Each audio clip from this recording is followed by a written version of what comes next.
Welcome to the MIBiG submission tutorial. In this video, you will learn how to submit a new MIBiG entry during the MIBiG Annotathons.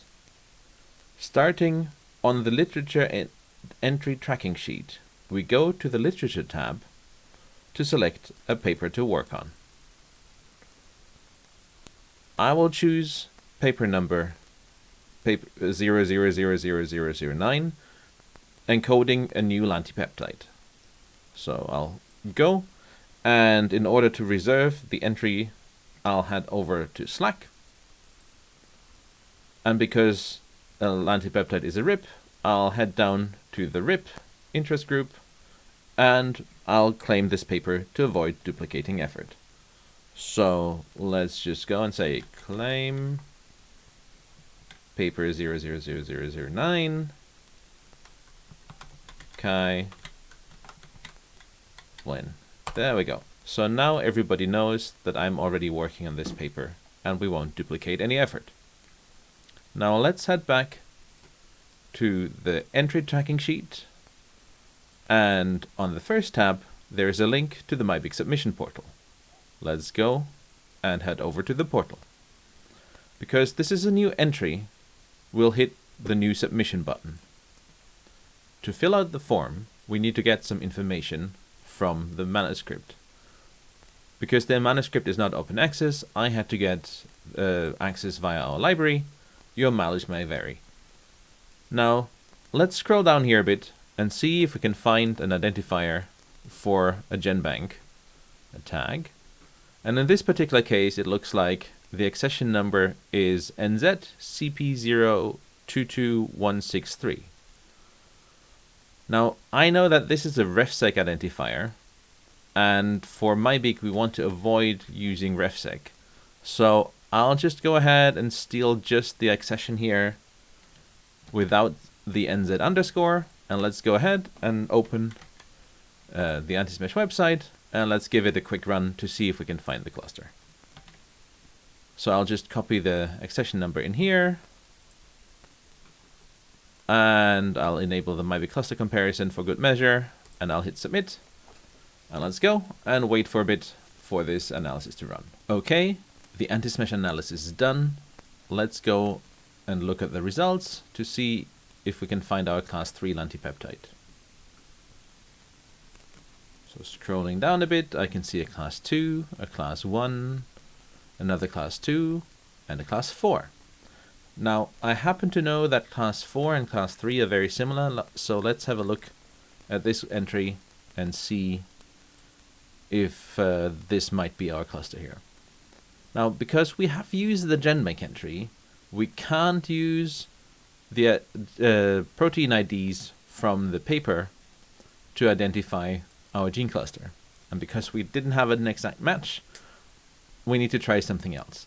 So because the cluster uses, or the paper uses, the annotations from refsec, I have also run the refsec version of the genome to see if we can match identifiers. So let's go through and go down to our class 4 lantipeptide. And here's the same gene cluster. And if we go and click on the one that Antismesh identified, we can look at the protein ID over here, and it's 095982026.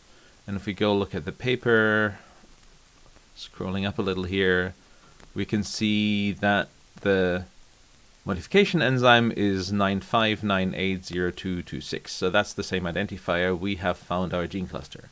So back in the GenBank world, this is our gene cluster. I can see right away, flipping between these two annotations, that the gene calling is slightly different, but it doesn't really matter because the gene calling for the lantipeptide synthase looks the same, and we're missing the precursor peptide in both versions, so we'll have to fix that during our annotations.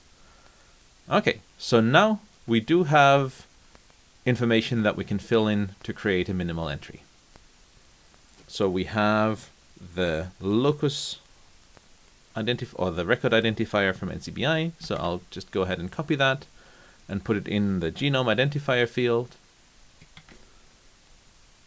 As a next step, I'll go ahead and pick my location. So I know that the precursor peptide, right, looking at the paper showing the gene cluster, is sitting between the gene that is annotated upstream of the modification enzyme and like the modification enzyme itself.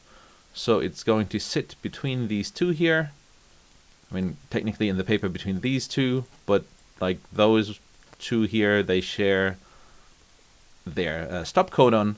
So I can just use these coordinates, and I'm just going to pick this coordinate, and I'm adding 1 to make sure that I'm not accidentally picking up this gene because it seems unrelated.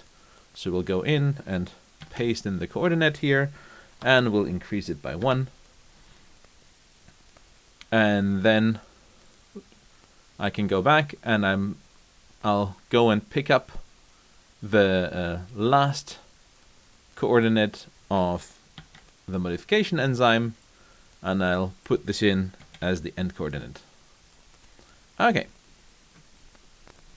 And now for the evidence, we know from reading the paper that they've shown heterologous production.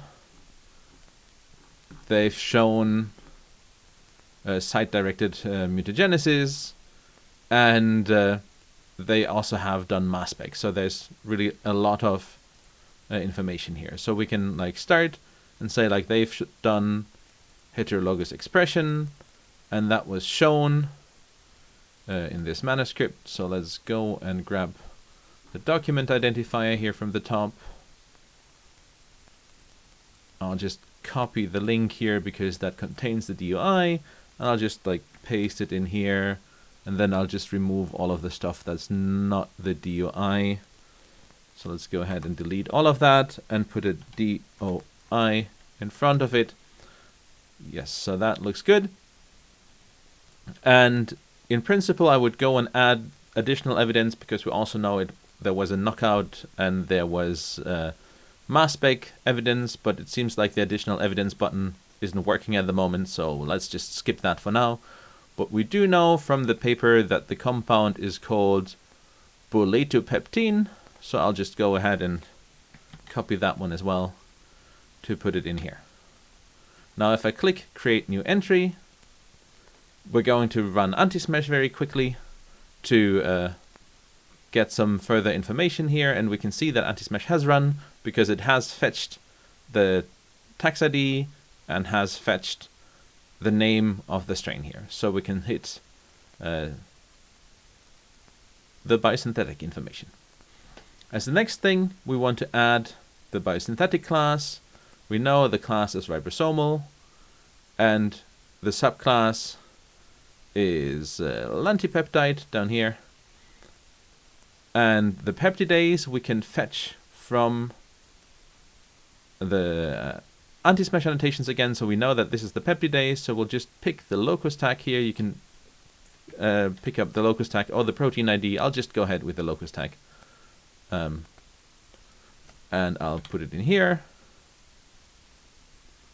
We don't have a precursor gene in here right now, so for that we need to add a gene annotation, but we first need to find the gene in the first place.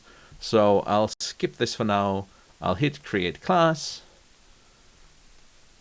And with that, we have some basic information for this entry. We can go right ahead and add some more information about the compound. So ideally, we'll go ahead and in the paper then find the information on mass, on entering the structure and everything. I'm not going to cover this in this video, so I'll just go back to the overview and I'll release the edit lock so other people might be able to go in and can continue to work on this entry. So I'll release the lock.